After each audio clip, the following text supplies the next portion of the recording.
শিক্ষার্থী বন্ধুরা, আজকে আমরা কোনো ম্যাথ করব না।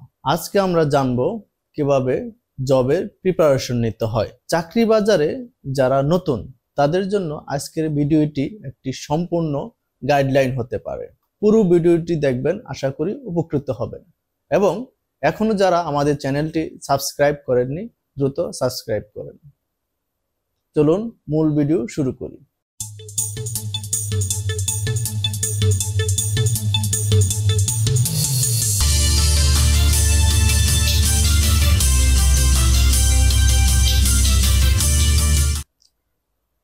জব প্রিপারেশন আগে যে সবচেয়ে গুরুত্বপূর্ণ যে বিষয়টি তা হলো নিজেকে মানসিকভাবে প্রস্তুতি করা। নিজেকে মানসিকভাবে প্রস্তুতি করা এই যে আপনি আসলে কি করতে চান, আপনি দেশে কোনো আপনার উপযুক্ত জব করতে চান নাকি বিদেশে সেটেল হতে চান, সেজন্য আপনাকে মানসিকভাবে প্রস্তুতি নিতে হবে। দুই নৌকায় কখনোই পা দেওয়া যাবে না, যে কোনো একটি অপশন আপনাকে বাছাই করতে হবে। ধরে নেই আপনার ইচ্ছে হলো বাংলাদেশে আপনার উপযুক্ত একটি সম্মানসূচক চাকরি নিশ্চিত করা। সেজন্য আপনাকে একটি দীর্ঘ সময়ের প্রস্তুতি নিতে হবে। এক্ষেত্রে কোনো শর্টকাট ওয়ে নেই। মিনিমাম 1 বছর আপনাকে এই ক্ষেত্রে সময় নিয়ে প্রিপারেশন নিতে হবে। শর্টকাট ওয়েতে এটা সম্ভব নয়। চাকরির প্রিপারেশন নেওয়ার যখন মানুষ শুরু করে তখন অনেকেই একই বিষয়ে একাধিক বই কিনে ফেলে।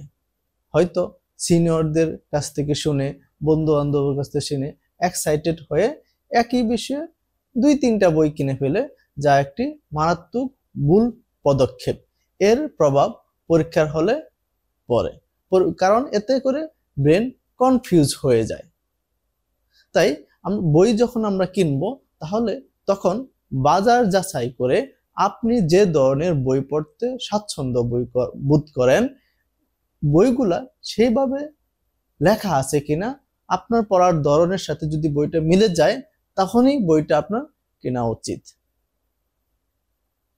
একই বিষয়ে যদি একটা বই কিনি, একটা বই যদি ভালোভাবে আমরা পড়ি, তাহলে আমাদের ব্রেন এটা ক্যাপচার করতে পারবে এবং পরীক্ষার হলে আপনাকে এটার ফিডব্যাক আপনি পাবেন। এখন ধরে নিলাম আপনি প্রত্যেকটা সাবজেক্টে একটি করে বই কিনেছেন। এখন গুরুত্বপূর্ণ হচ্ছে বইটি আপনি কিভাবে পড়বেন। আমরা মোটামুটি ভাবে সকলেই যখন জবের প্রিপারেশন নেই তখন একটা বিষয়ে আমরা মনে করি জব প্রিপারেশন মানে বিসিএস এর প্রিপারেশন। এজন্য সকলে বিসিএস এর বই কিনে ফেলি এবং এই বিসিএস এর বইগুলা কিন্তু একটি কলেবর বেশ লম্বা। তাই বই দেখেই সে অনেকে হতাশ হয়ে পড়ে। চিন্তার কোনো কারণ নেই, আপনি যে কোনো একটি বই নেন, বই নিয়ে ধীরে ধীরে আপনি রিডিং পড়া শুরু করেন। কখনোই মুখস্থ করা যাবে না। মুখস্থ করলে কি হবে, যদি আপনি একটা টপিকস খুবই উত্তেজিত হয়ে মুখস্থ করলেন, 1 সপ্তাহ পরে যখন আপনি এটা পুরাতন পড়াটা একটু রিভিশন দিতে যাবেন, তখন মনে হবে যে আপনি কিছুই করেন নাই, কোনো কিছুই মনে নেই। এতে করে আপনি হতাশ হয়ে পড়বেন। 1 সপ্তাহে যদি আপনি হতাশ হয়ে পড়েন, পড়ার আগ্রহ হারিয়ে যাবে, তাহলে আপনি 1 বছরের জন্য যে একটা সময় নির্ধারণ করেছিলেন, 1 বছর আপনি রান করতে পারবেন না। তার আগে আপনি পড়ালেখা ছেড়ে দেবেন এবং হতাশ হয়ে পড়বেন। হতাশ হয়ে যাবে না, তাই আমরা মুখস্থ করব না। আপনার দায়িত্ব পড়ার, মনে রাখার দায়িত্ব মাথার। আপনি শুধু আপনার দায়িত্ব পালন করে যান।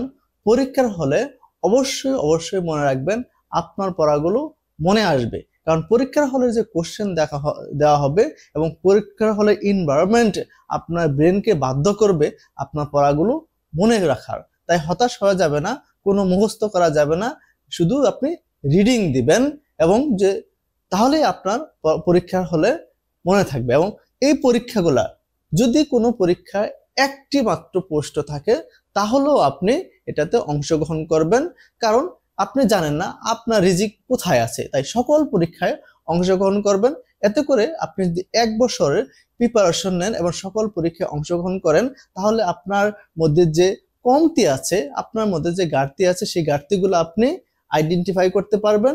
এবং এতে করে আপনার পরীক্ষা হলের যে এনভায়রনমেন্ট, পরীক্ষা হলের সাথে যে আপনার ব্রেনের সিনক্রোনাইজ, এটা করা অত্যন্ত প্রয়োজন। তাই সকল পরীক্ষায় অংশগ্রহণ করবেন, এটা অত্যন্ত জরুরি।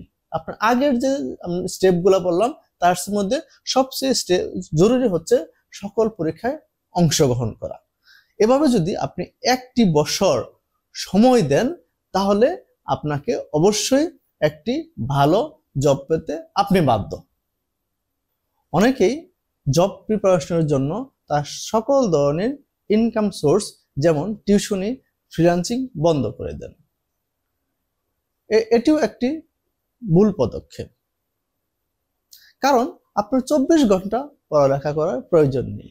আপনি যদি সকল ধরনের স্কিল অ্যাভয়েড করে দিনে 4 ঘন্টা করে 1 বছর প্রিপারেশন নেন, তাহলে আমি আপনাকে বলতে পারি 1 বছরের জন্য বাংলাদেশের সকল ধরনের চাকরির জন্য আপনি ফিট হবেন। উপরের স্টেপগুলো যদি আমরা ফলো করে এভাবে যদি 1টি বছর প্রিপারেশন নেই, তাহলে আমি আপনাকে গ্যারান্টি দিতে পারি যে আপনি বাংলাদেশের সকল ধরনের চাকরির জন্য ফিট।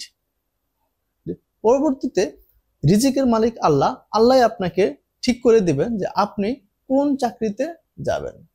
আশা করি ভিডিওটি ভালো লেগেছে।